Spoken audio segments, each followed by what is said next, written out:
আসসালামু আলাইকুম। আজকে আমি তুলসী পাতার চা বানাবো। কিভাবে তুলসী পাতার চা বানাবেন আজকে দেখাবো। সম্পূর্ণ চা বানান পর্যন্ত আপনারা থাকবেন। আপনারা তো জানেন, আমি আগেও একটা ভিডিওতে বলেছিলাম তুলসী পাতার গুণ সম্বন্ধে।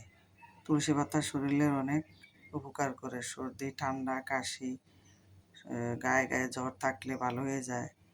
নিয়মিত তুলসী পাতা খেলে শরীরের গায়ে গায়ে যে জ্বর থাকে ওই জ্বর থাকে না।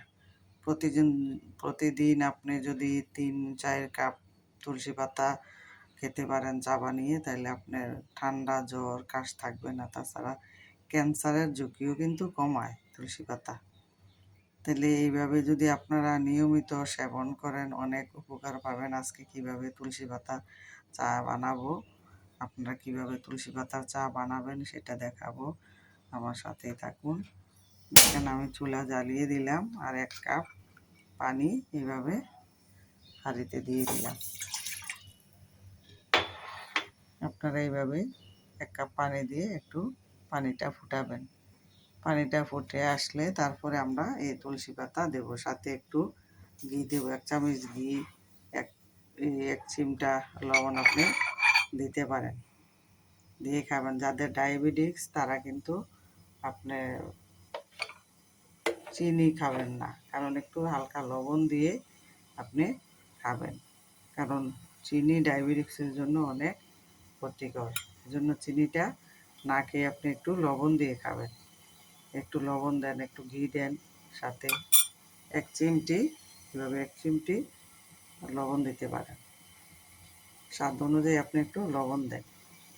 লবণ দিয়ে আপনি তুলসী পাতাটা খান। যাদের হাই প্রেশার তারা কিন্তু ঘি না খাওয়া ভালো, কারণ ঘি খেলে কিন্তু হাই প্রেশার বেড়ে যায়। তারপর আপনি 1 চামচ ঘি দিয়ে একবেলা খেয়ে দেখুন বাড়ে কিনা প্রেশার। যদি বাড়ে তাহলে আপনি এটা বাদ দিয়ে খাবেন, আর যদি না বাড়ে তাহলে একবেলা খেতেই পারেন। আর যাদের ডায়াবেটিস তারা 2 বেলা খেতে পারেন বা 3 বেলাও খেতে পারেন, কোনো সমস্যা নাই। কারণ এটা হরমোনস ব্যালেন্স করে। হরমোন, যাদের ডায়াবেটিক্সের সমস্যা তাদের এই হরমোন ব্যালেন্স করে এই তুলসী পাতা। তাহলে দেখেন পাতা আমি কীভাবে দিচ্ছি। আগে থেকে পাতা ধুয়ে রেখেছিলাম, এই যে পাতাগুলো আমি দিয়ে দিলাম। যে দেখেন সিদ্ধ হয়ে যাচ্ছে।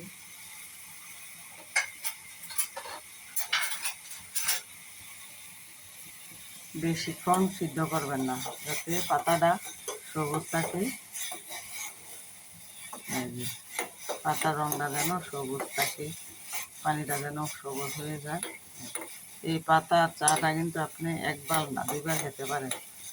কাপের মধ্যে ঢেলে দিবেন, ঢেলে দিয়ে এটা চা খাওয়ার পরে যে পাতা থাকবে ওইটা আবার একটু গরম পানি দিয়ে এরকম সিদ্ধ করে আবারও খেতে পারবেন। একবারে পাতাটা 2 বারে আপনি চা খেতে পারবেন। কারণ আমরা তো একবার ভালো করে সিদ্ধ করি না, হালকা সিদ্ধ করি, যাতে রঙটা নষ্ট না হয়, কালারটা নষ্ট না হয়, পাতার রঙটা যেন সবুজ থাকে। এটা অফ করে দিলাম। এখন আমি চা ঢেলে দেব। দেখেন চা হয়ে গেছে।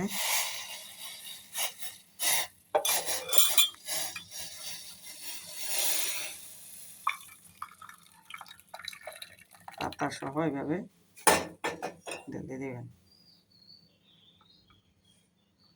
এই যে হয়ে গেল তুলসী পাতার চা। এভাবে চা বানিয়ে আপনারা প্রতিদিন 3 বেলা খান, দেখবেন যে আপনার সর্দি, ঠান্ডা, কাশি থাকবে না। অনেক মজা, এই ঘি দিয়ে চা খেলে অনেক মজা। আপনার শরীরে এনার্জি আসবে একটা। চা খাওয়ার পরে একটু পরে দেখবেন যে আপনার শরীরের মধ্যে কত সুন্দর একটা এনার্জি আসছে। দেখেন চাটা কত সুন্দর। দেখেন এইভাবে নিয়মিত আপনারা 3 বেলা চা খান, দেখবেন যে ডায়াবেটিস কমে গেছে, শরীরে একটা এনার্জি আসছে, সর্দি, কাশি, ঠান্ডা সব চলে গেছে। তাহলে আজকের ভিডিওটা যদি ভালো লাগে লাইক দেবেন একটা। এখানে শেষ করছি। আল্লাহ হাফেজ।